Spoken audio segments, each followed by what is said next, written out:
BJP का आरोप है कि लल्लन लालू के करीबी हैं और पार्टी पर क्यों कंट्रोल चाह रहे हैं नीतीश कुमार, ये जरा समझ लीजिए। इसी बहाने नीतीश लल्लन से खफा भी हैं, बीजेपी का ये कहना। लेकिन अभी अभी जो जानकारी आप सभी तक हमने पहुंचाई, लल्लन सिंह और नीतीश कुमार एक ही गाड़ी में पहुंचे भी पार्टी दफ्तर। जातिगत जनगणना को मुद्दा बनाएगी जेडीयू।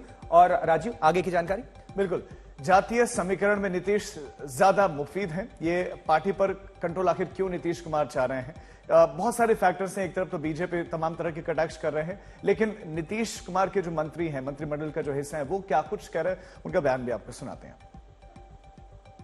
जिस दिन नीतीश कुमार कमान संभालना उनकी इच्छा होगी, हम कमान संभाले या हमको आगे देखना चाहिए, तो कौन ऐसा पार्टी का वर्कर होगा वो नहीं चाहेगा नीतीश जी को कमान संभाले?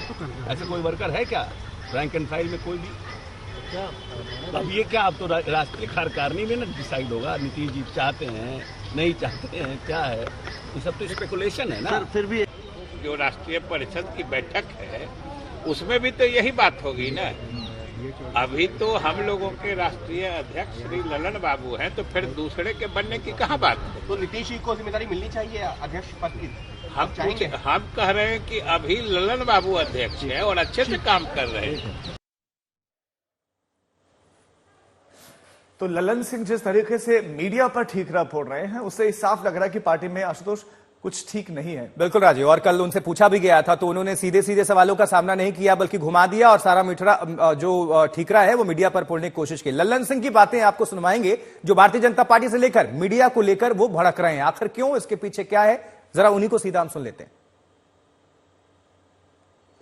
नियमित बैठक है और नियमित बैठक में होती है, उसके लिए आप नैरेटिव सेट कर रहे हैं। जो नैरेटिव सेट करना हो करते हैं। जनता दल एक है और एक रहे। इस्तीफा जब हमको देना होगा तो आप लोगों को बुला लेंगे और आप लोगों से को बुला के परामर्श करेंगे और परामर्श करने के बाद इस्तीफा में क्या क्या लिखना है वो भी आप लोगों से आग्रह करेंगे, ताकि आप लोग बीजेपी दफ्तर जाके उसका ड्राफ्ट वहां से ले लें।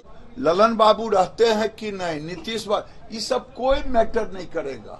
मैटर है कि अब नीतीश कुमार मुख्यमंत्री नहीं रहने वाले हैं। मैं डंके की चोट पे कह रहा हूं, नीतीश कुमार के लिए खिड़की केवाड़ी सब बंद है, एक छेद भी नहीं खुला। आना चाहे फिर भी कोई दरवाजे नहीं खुला। तो बैठक चल रही है, तस्वीरें भी आपको हम दिखा रहे हैं, लेकिन ये जो बयान आप सुन रहे थे ये कल का बयान है। जब मीडिया ने उनसे सवालों की बारिश कर दी, बौछार कर दी इस्तीफे को लेकर, तो उनका साफ तर्क नहीं था, जवाब तो नहीं दिया, लेकिन ये कहा कि ये मीडिया का एक एजेंडा है। राजीव, लल्लन सिंह लड़ सकते हैं लोकसभा चुनाव, सूत्र बता रहे हैं। बड़ी खबर इस वक्त मिल रही है, जेडीयू की ये जो बैठक है तो शुरू हो गई, लेकिन इस बीच में वरिष्ठ नेताओं ने नीतीश कुमार को सलाह दी है। अब सलाह नीतीश कुमार के मानेंगे, बड़ा सवाल। जेडीयू की दलील है कि नीतीश ही पार्टी का चेहरा है। सूत्र ये भी बताते कि जो सलाह दी जाती है वो नीतीश के सलाह पर ही सलाह आ रही है। और पैनी नजर रखे हुए हैं अशोक सिंघल, हमारे वरिष्ठ सहयोगी। सीधा रुख करेंगे अशोक का। अशोक, जानकारी क्या मिल रही है? लोकसभा चुनाव लड़ेंगे लल्लन सिंह, लेकिन किस तरह से ये तालमेल बिठाया जाएगा और क्या अंदरूनी सूत्र आपको जानकारी दे रहे हैं इस्तीफे को लेकर?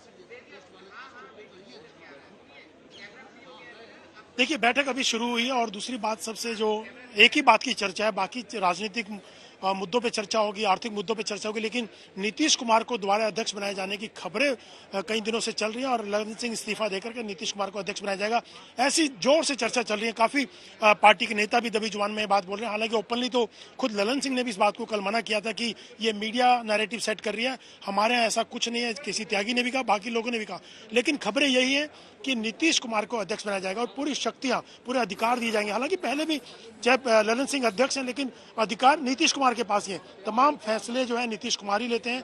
गठबंधन को लेकर के 2024 चुनाव की रणनीति को लेकर आगे कैसे बढ़ना होगा, सीट शेयरिंग को लेकर के फैसले लिए जाने हैं और गठबंधन को लेकर फैसले लिए जाने हैं।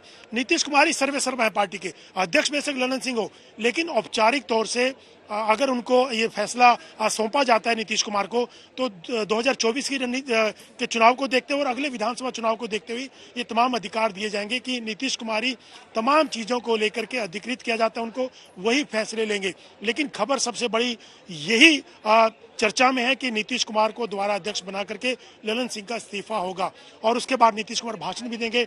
और राजनीतिक मुद्दों पे जहां तक बात है कि जो चुनावों की रणनीति बनाने को लेकर के आगे कैसे बढ़ना होगा, इन तमाम मुद्दों पर इस राष्ट्रीय कार्यकारिणी में बैठक चर्चा होगी और उसके बाद राष्ट्रीय परिषद में इन तमाम प्रस्तावों पर मोहर लगाई जाएगी। लेकिन कल से इसी बात को लेकर के तमाम सवाल किए जा रहे हैं जेडीयू नेताओं से, ललन सिंह के इस्तीफे को लेकर के और नीतीश कुमार के अध्यक्ष बनने को लेकर। आज भी मैंने कई मंत्रियों से बात की जो बिहार सरकार चल रही है उनके इस्तीफे की, वो भले ही इसे अस्वीकार कर रहे हो, लेकिन अभी उनके लोकसभा चुनाव लड़ने के बताया जा रहा है कि सुझाव दिए जा रहे हैं। क्या उनको संसद में सेट करने का प्रयास है कि नाराजगी प्रदेश में ना दिखे, फिर उसका असर ना पड़े प्रदेश पर? नहीं, बिल्कुल लोकसभा चुनाव लड़ने की बात है ही उनकी, क्योंकि लोकसभा पहले भी सांसद रहे हैं वो, और उनको यही कहा जा रहा है कि वो लोकसभा का चुनाव लड़ेंगे। दो जिम्मेवारी वो नहीं अध्यक्ष के रहते बहुत मुश्किल होगा चुनाव लड़ पाना, इसलिए अध्यक्ष पद से इस्तीफा उनका करवाए जाने की बात हो रही है। जो सलाह दी जा रही है कि नीतीश कुमार को ही अध्यक्ष बना दिया जाए और ललन सिंह को जिम्मेवारियों से मुक्त करके उनको चुनाव लड़ने पर ही पूरा कॉन्सेंट्रेट किया जाए कि वो अपने चुनाव लड़ने के ऊपर फोकस करें। तो ये खबरें हैं, लेकिन राष्ट्रीय कार्यकारिणी की बैठक में तमाम चीजें सामने निकल के आएंगी कि क्यों ललन सिंह जाते हैं और नीतीश कुमार को दोबारा अध्यक्ष की कुर्सी सौंपी जाती है। बिल्कुल अशोक, आप नजर बनाकर रखिए। बहरहाल आपका बहुत बहुत धन्यवाद इस खबर पर दर्शकों तक विस्तृत जानकारी पहुंचाने के लिए। कुछ और अपडेट कर देते हैं, जानकारी आप सभी दर्शकों के बीच रख देते हैं। देखिए, ऐसे बना था जेडीयू, तारीख थी 30 अक्टूबर 2003। जेडीयू में मिली 3 पार्टियां, पहला जनता दल, और फिर जल्दी जल्दी आपको अपडेट कर देते हैं, दूसरा लोक शक्ति, और तीसरी जो पार्टी रही वो समता पार्टी। सबको मिलाकर तीर निशान तय किया गया, यानी जेडीयू जनता दल यूनाइटेड, जिसकी कमान अभी नीतीश कुमार के हाथों में है, मुख्यमंत्री हैं, आने ही वाली है बस अब से कुछ देर के बाद, जो सूत्र बता रहे हैं। राजू, बिल्कुल इसी तरह के कयास, इस तरह की चर्चाएं हैं कि ललन सिंह इस्तीफा दे सकते हैं और खुद ही वो नीतीश कुमार का प्रस्ताव भी रख सकते हैं नाम का कि इनको अध्यक्ष बना दिया जाए।